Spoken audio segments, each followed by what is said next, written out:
O chamado é de Deus, mas a resposta, ela é sempre sua. Isso mesmo. Isaías, capítulo 6, versículo 8 da palavra do Senhor vai dizer assim, olha, a quem enviarei? E quem há de ir por nós? Então eu disse, eis-me aqui, envia-me a mim. Ao longo da história bíblica, nós vamos encontrar Deus convocando, chamando pessoas para estar fazendo a sua vontade. Pessoas que estariam ali dispostas a estar obedecendo e fazendo aquilo que Deus orientava para estar fazendo. Porém, também nós vamos encontrar pessoas que desobedeceram a voz de Deus.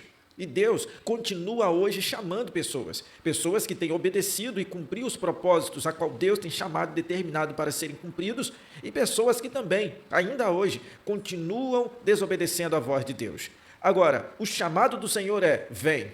E nós, como servos do Senhor, precisamos estar atentos a ouvir esse chamado, pois o Senhor, o nosso Deus, ele continua chamando. Assim como todo ao longo da história, nós podemos ver Deus chamando pessoas para um propósito extraordinário. Ele continua chamando hoje. E qual é a sua resposta para o chamado de Deus? Você talvez está ouvindo, está ignorando, não está obedecendo.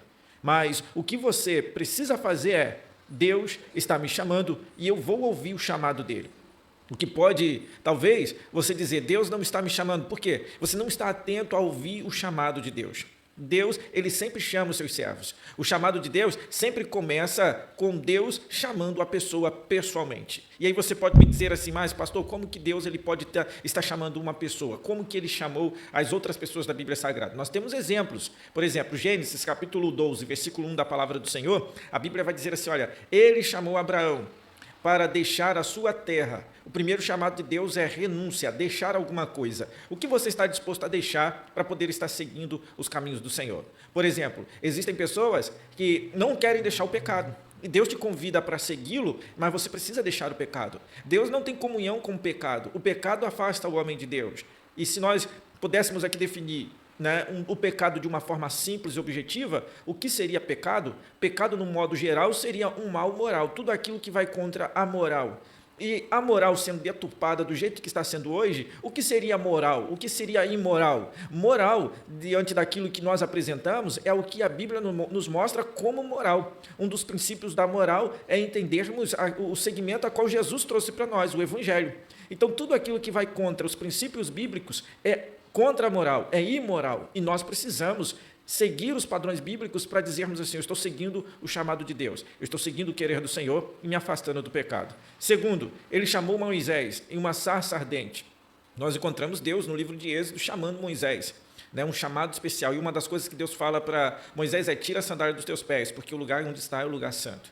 Segundo, terceiro, Deus chamou Samuel enquanto ele dormia. Pessoas estão dormentes, pessoas não estão atentas a ouvir a voz de Deus e não querem entender que Deus está chamando elas para uma obra objetiva, especial e poderosa. Deus está te chamando para esta obra. Deus está chamando você para algo poderoso, mas você talvez está igual Samuel, dormindo.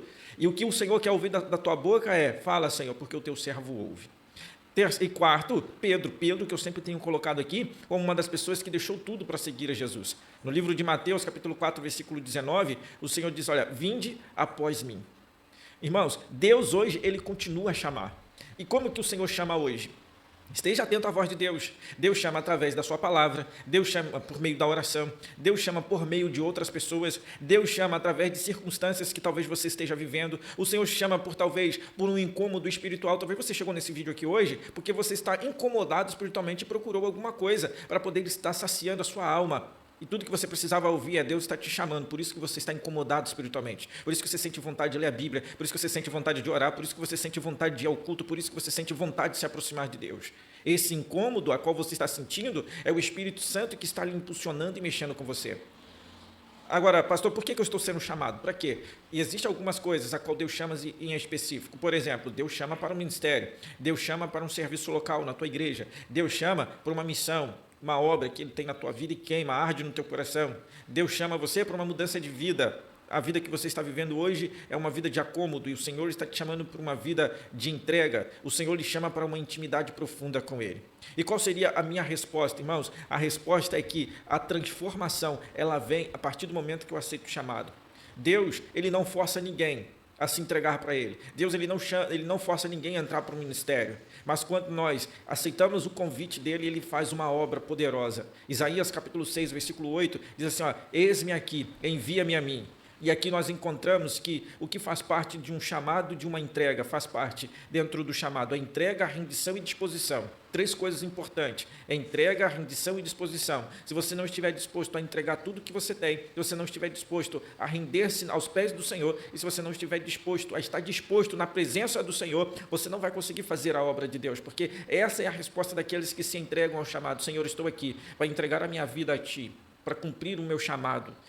Se o teu chamado é pregar, meu irmão, esteja entregue a ler a palavra, rendido a se converter dentro da palavra e disposto a estar pregando esta palavra. Pastor, o meu chamado é cantar. Meu irmão, esteja disposto a louvar e engrandecer o nome santo do Senhor. Nós encontramos algumas pessoas que deram uma resposta a Deus diante do chamado a qual eles aceitaram. A Bíblia Sagrada vai dizer que Isaías falou, eis-me aqui. Ele decidiu obedecer mesmo sem saber para onde ir e o que deveria ser feito. Samuel, ele falou, fala, Senhor, porque o teu servo ouve. Estava rendido aos pés do Senhor. Mesmo quando criança, ele respondeu de uma forma sensível ao coração de Deus. 1 Samuel capítulo 3, versículo 10. Depois faça essa leitura, você vai ver. Maria, ela cumpre, irmãos, ela cumpre a palavra do Senhor dizendo, olha, cumpra em mim segundo a tua palavra. Lucas capítulo 1, versículo 38, mesmo sem entender o que ela estava ali para estar passando, ela creu, e ela se tornou hoje a Maria que nós conhecemos, a mãe de Jesus. Imagine só, irmão, se ela não aceitasse o desafio, se o anjo fosse até ali, ela dizia, não, eu não, mas ela não, ela cumpriu, ela não entendeu de momento, mas ela sabia que se Deus estava falando, algo ia acontecer, ela aceitou o chamado mesmo sem entender. Às vezes nós queremos muitas explicações para depois aceitarmos o chamado, e tudo que Deus quer é que a gente primeiro aceite o chamado, e depois a gente vai entender o que vai acontecer, porque ler a história é uma coisa, viver a história é outra, e muitas vezes o que Deus quer é que nós venhamos estar vivendo a história bíblica. Agora, o que impede muitas pessoas de não aceitarem um chamado?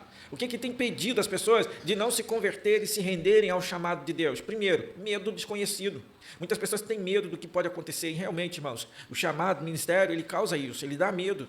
Porque existem situações em que você vai estar passando e que você, de fato, vai ter que ter uma entrega completa, real e sincera. E dá medo de algumas coisas que nós temos que viver por conta de vivermos o Evangelho de Cristo Jesus. Segundo, apego ao conforto. Quem quer abrir mão do seu conforto para viver aquilo que o Evangelho ele lhe chama para estar vivendo? Muitas vezes você vai ter que sair do seu conforto. Dúvidas sobre a sua capacidade. Nós encontramos na Bíblia pessoas que teve dúvida, Senhor, eu sou apenas uma criança, mas Deus ele não está preocupado com a tua capacidade. Eu ouvi uma frase há muito tempo, talvez você já ouviu essa frase também, que é, Deus não escolhe os capacitados, Deus capacita. Pecados não confessados. Existem pessoas, você pode crer nisso, tá? Existem pessoas que estão 10, 15, 20 anos dentro da igreja e elas estão vivendo pecados de estimação, já acostumou a viver esse tipo de pecado. E esses pecados não confessados, que se tornaram pecados de estimação, eles estão aí. E essas pessoas vivem isso constantemente, esses pecados de estimação. Meus irmãos, se eu for aqui colocar alguns pecados de estimação, vai mexer com muita gente. Mas cada um sabe. O Espírito Santo, ele lhe acusa, ele mostra para você, olha, não faça isso. O Espírito Santo, ele geme com gemidos inexprimíveis, a não ser que a pessoa já tenha perdido por completo a sensibilidade do Espírito. E aí é um problema, aí envolve a questão da salvação. E isso é um problema gravíssimo. E o último é a falta de intimidade. A falta de intimidade faz você desacreditado de tudo. Quando você não tem intimidade com Deus, você se torna um incrédulo. E Apocalipse, capítulo 21, versículo 8, a palavra do Senhor vai dizer assim, os covardes incrédulos ficarão de fora, não tem parte da salvação. Meu irmão, a resposta correta e que muda destino, a resposta correta que você precisa dar, que vai mudar a tua vida, vai mudar a tua história, vai mudar tudo, todo o sistema qual você vive, é você dizer, Senhor, eu estou aqui. É você olhar a resposta de Abraão e falar, Senhor, eu estou aqui. É você olhar a resposta de Pedro e falar, Senhor, estou indo aí, eu vou andar sobre as águas. É você olhar a resposta de Jesus na cruz, que mudou o mundo inteiro e falar, Senhor, seja feita a tua vontade. Essas são respostas, depois você analisa a resposta de Abraão, a resposta de Pedro, a resposta de Jesus, e você traz essas respostas e aplica elas na sua vida. Lucas capítulo 22, versículo 42 da palavra do Senhor vai dizer assim, olha, não faça a minha vontade, mas a tua. Olha que resposta, irmãos. Você está disposto a dizer para Deus isso, Senhor, eu quero muito, eu tenho muito anseio, eu desejo muito, mas que o Senhor não venha fazer a minha vontade, mas faça a tua. O chamado é de Deus sobre a tua vida, mas a resposta, meu irmão, sempre é sua. Deus está te chamando. Deus está te chamando para a intimidade. Deus está te chamando para a santidade. Deus está te chamando para um propósito eterno. E a pergunta é, qual é a tua resposta? De que forma você está respondendo, Senhor? E eu deixo aqui para você esta questão, eu deixo aqui para você esta pergunta. Qual é a sua resposta para Deus? Deixa aqui nos comentários, eu quero ver qual é a tua resposta para o Senhor. Qual tem sido a tua resposta para o Senhor? Deus está te chamando. Deus está te chamando para intimidade, Deus está te chamando para santidade, Deus está te chamando para um propósito eterno. E qual tem sido a tua resposta para Deus? Fique com Deus, até o nosso próximo vídeo, que o Senhor continue manifestando mais da graça dEle e do poder dEle sobre a tua vida.